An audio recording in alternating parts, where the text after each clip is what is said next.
Good morning, storytellers. Carrie Severson here. I'm just gonna sort of ramble on for the first minute here while people join me or as they get settled in and watch the replay. Please introduce yourself when you're here. Yesterday in yoga, I'm lying there in Shavasana trying to clear my head, and I kept hearing this topic that I assumed I should put in a live here this morning. My secret storytelling sauce, my secret storytelling ingredient. Let me just introduce myself for those of you I haven't met. I am a retired journalist. I'm a nonfiction writer. I'm a storyteller trainer.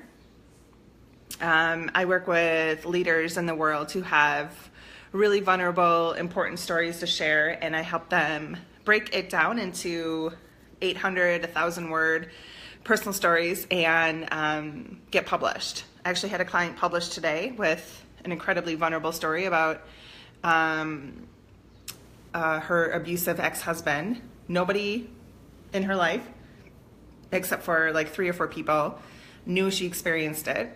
Hi, Emily. Good to see you. Hope you're doing well. What are you up to? What are you writing? I know you're really looking forward to, you were going to dive into some good, juicy written material this year. So I work with people who have heavy stories to share. When I look at like all of my clients over the last year and a half that I've helped get published, and I'm talking like dozens. I've had hundreds of people take e-courses from me, hundreds and hundreds, but I've worked one-on-one with probably 3 or 4 dozen women. I have to go back and look over the last, 15 months to get published. And I've only had 2 stories out of all of those not find a way to print. And one was because it was a literary piece, a short story, and getting short stories published in literary publications is incredibly hard. And the second one had to do with timing. But the reason I think my clients are so successful in getting published is because I make sure that every one of them dives in a little bit deeper. So here's my secret storytelling ingredient. See how this feels for you. In the journalism world, there is a saying, show me, don't tell me. So in working with this, I'm going to use my last client as an example because I had to talk about this a lot. When we're focused on our message, when we're out here as business leaders trying to show people our inner truth, a little bit about ourselves, make personal connections, our brand story, most of the time that is us telling people who we are, what we stand for, what our personal mission is. To take that personal message and move it into the storytelling arena, into the written word, requires you to dive in deeper into the show me part, not tell me part. So I had this client whose mantra and message was, tell me no, watch me go. And I kept telling her, that's your message. That's not for a essay. It could be a stage performance. We can work on that, but it's not for an essay. I want you to dive in deeper and show me why you got to that point. Show me, tell me no, watch me go. So here, storytelling, my secret storytelling ingredient really is a combination of this old journalistic way, because I'm a retired journalist, of show me, don't tell me. I want you to not just paint me a picture. I want to feel what you feel. I want to be standing literally next to you, experiencing what you're experiencing. And in combination with that, that requires you to be vulnerable, honest, and real. So I love working with people who are at that point of, I'm ready to share something super important to them. It could be a aha moment. It could be a change of direction. There was something in that experience that made you sort of shift, made something turn on in your head, had something clicked within you, and there is a story in that experience, okay? So show me, don't tell me what happened in that experience. Hi, Liz. And then get super real, get super vulnerable, get comfortable being uncomfortable, because it is going to be a little awkward. You're going to show people a side of you that you probably don't show on an everyday basis. You're not out here like sharing your guts every single place you go, right? Even me, I'm super comfortable being vulnerable. I don't do that. But to be a successful personal essayist, to be a successful personal storyteller, it requires these two pieces: your vulnerability and show me, don't tell me. So tie that in together. The other thing I was thinking of yesterday in yoga, so many people are ready to write books. I actually came into this year thinking I was going to write my next book, and instead I've written television show concepts, and my book is still sitting here. But I had a discovery call yesterday with a lady who self-published, and now she wants her books to be out in bookstores. My publisher is called Morgan James. They're an entrepreneur publisher.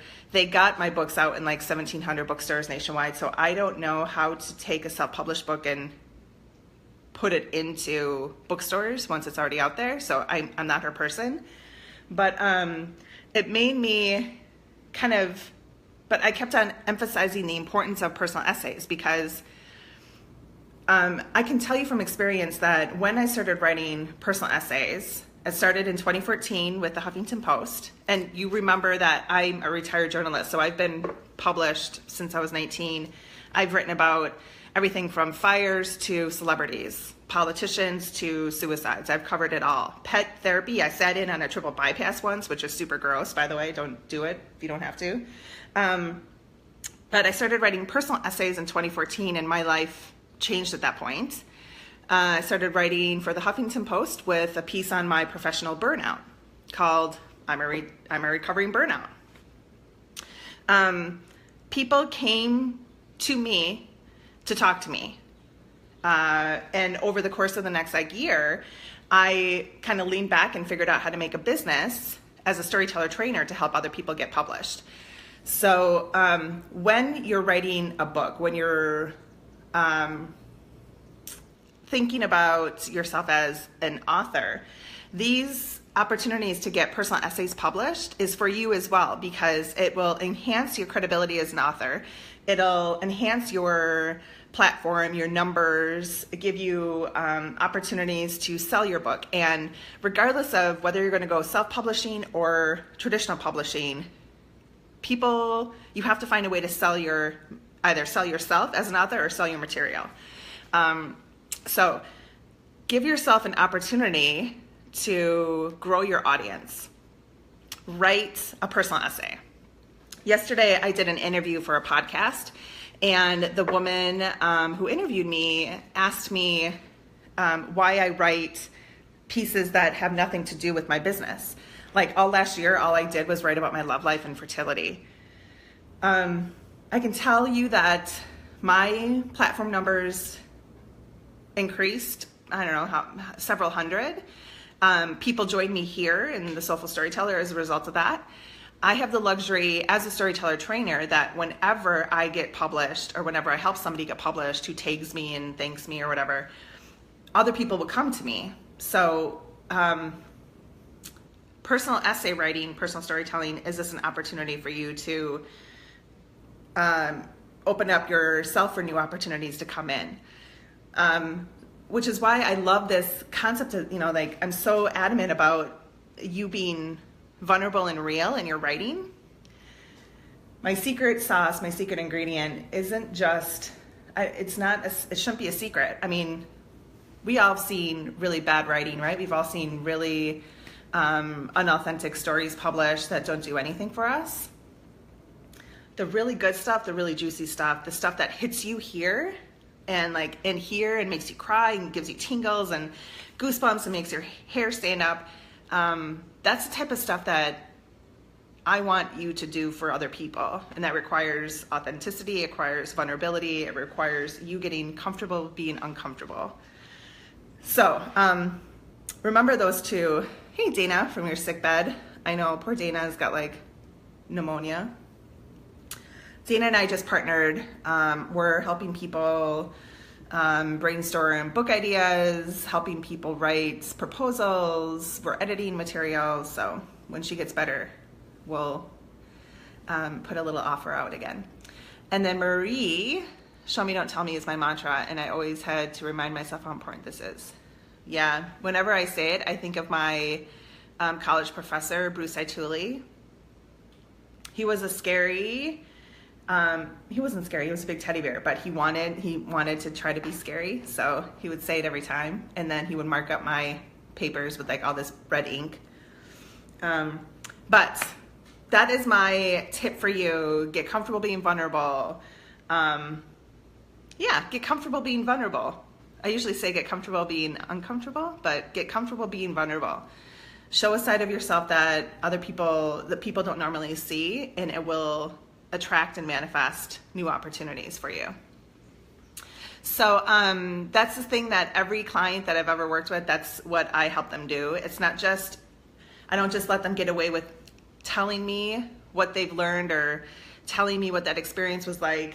I make them show me. I make them stop in their tracks, take a deep breath, and dig in deeper. What did it feel like? What happened to your skin? What did the taste, what happened, did it leave a bitter taste in your mouth? And what did you do next? I create this environment for them to feel incredibly safe with me, so that when they're out published in the real world and thousands, possibly millions of people read their work, they feel light, they feel safe, they feel secure. So that's my tip for you. I've got to run. I've got a chakra energy session with Elizabeth Grooms. We're going to create some magic together. So let me know how that feels for you. I hope that sits well with you. Would love to see what you're working on. Give me some feedback on how this helped you, and I will talk to you guys later. Happy storytelling.